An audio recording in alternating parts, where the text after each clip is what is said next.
Hello বন্ধুরা, মল্লিকা কিচেনে আপনাদের সবাইকে স্বাগত। আজকে আমি বানাচ্ছি মটন স্যুপ।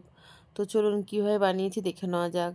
প্রথমে আমরা একটা প্রেসার কুকার ধুয়ে নিলাম, ওর মধ্যে আমি 450 গ্রাম মটন রান নিয়ে নিলাম।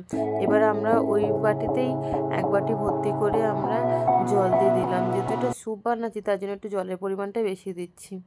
আর ওর মধ্যে সামান্য পরিমাণ হলুদ আর 1 চামচ নুন আর 2 চামচ পরিমাণ তেল আমরা ভালো করে দিয়ে ওটাকে একটুখানি নাড়িয়ে নিলাম। দেখুন পুরো জলের সাথে পুরোটা মিশিয়ে নিলাম। এবার আমরা এটাকে প্রেসার কুকারটা বন্ধ করে আমরা ওই 8 থেকে 9টা সিটি দিয়ে দেবো। যেহেতু এটা আমরা স্যুপ বানাচ্ছি তার জন্য সিটির পরিমাণটা একটু বেশি দেবো। দেখুন আমার সিটি দেওয়ার পর এবার দেখুন আমাদের কেমন সুন্দরভাবে মটন স্টকটা রেডি হয়ে গেছে। এই দেখুন, আর মাংসগুলোও দেখেছেন একটুখানি নরম হয়ে গেছে। আমি একটু হাত দিয়ে প্রেস করে দেখে নিলাম যে রানে লেগে থাকা মাংসগুলো একটু নরম হয়েছে কিনা। দেখলাম যে নরম হয়ে গেছে। তো আমাদের এটাকে আর সিটি না মারলেও চলবে। তো দেখুন কেমন নরম হয়ে গেছে, আর স্টকটা কত সুন্দরভাবে রেডি হয়ে গেছে। এবার আমরা কেটে রাখা বিনস আর গাজরগুলোকেও ওর মধ্যে দিয়ে দেব। দিয়ে আমরা দুটো সিটি হওয়া অবধি ওয়েট করব। দেখুন আমরা এটাকে দিয়ে একটুখানি ওলটপালট করে দিলাম। দেখুন আমি একটুখানি স্টকটা নিয়ে টেস্ট করলাম যে এর মধ্যে নুন টুন ঠিক আছে কিনা। তো দেখলাম যে নুন ঠিক আছে, তাই জন্য আর দরকার হয়নি দেওয়ার। তো আপনার যদি মনে হয় যে এই স্টেজেতে একটু নুনটা কম আছে তো একটু দিয়ে দিতে পারেন। দেখুন কথা বলতে বলতে আমার দুটো সিটি মারা হয়ে গেছে।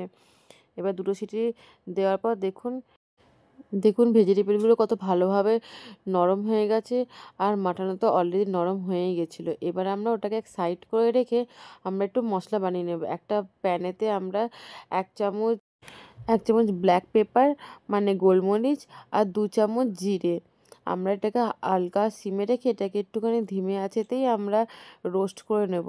আর এর মধ্যে একটুখানি অল্প পরিমাণে হাফ চামচের মতো আমি একটু নুন দিয়ে দিয়েছি, যাতে যখন এটা আমরা মিক্সি করবো তো অতি সহজেই যেন মিক্সিটা ভালো করে মোলায়েম হয়ে যায়, পাউডারটা পুরো ফাইন হয়। তার জন্য আমরা এটা ধিমে আঁচেতে এরকমই 5 মিনিটের মতো রোস্ট করে নেব।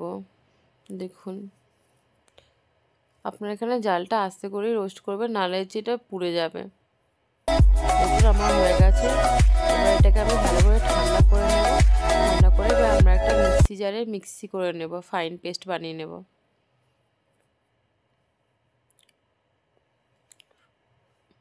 দেখুন আমাদের কত সহজেই ফাইন পেস্ট হয়ে গেছে। দেখুন এটাকে আমরা একটা একটা এয়ারটাইট কন্টেনারেতে রেখে দেব। আমার কাছে এরকম ছোট এয়ারটাইট কন্টেনার আছে, ওর মধ্যে দেখুন আমি পুরো পাউডারটা রেখে দিলাম।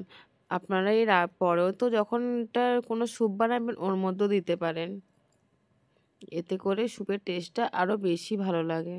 দেখুন কত সুন্দর ফাইন পেস্ট বানানো হয়ে গেছে। এটা আপনারা অনেক দিন পর্যন্ত স্টোর করেও রাখতে পারেন, অন্য কোনো স্যুপে তো আপনারা এটা দিতে পারেন। এবার দেখুন আমার স্যুপ রেডি হয়ে গেছে। আমি তো স্যুপটা একটুখানি পাতলাই রেখেছি, কিন্তু আমার পাতলা স্যুপই পছন্দ। আপনারা চাইলে এর মধ্যে 1 চামচ কর্নফ্লাওয়ার মিশিয়ে দিয়ে দিতে পারেন। দিয়ে 1 থেকে 2 মিনিটের মধ্যে এটা ফুটিয়ে নিয়ে নামিয়ে দেবেন। তাহলেই আপনারা একটা ঠিক ঘন একটু স্টকটা হয়ে যাবে।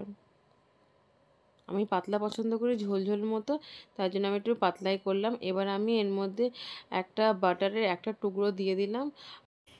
এবার এর মধ্যে ভেজে রাখা মশলাটা আমরা 1 চামচ দিয়ে দিলাম। এবার দেখুন রেডি আপনাদের গরম গরম মাটন স্যুপ। এটা খেতে খুবই টেস্টি। আপনারা একবার বানিয়ে দেখতে পারেন। ভালো লাগলে ভিডিওটা লাইক কমেন্ট শেয়ার করে দেবেন। বাই।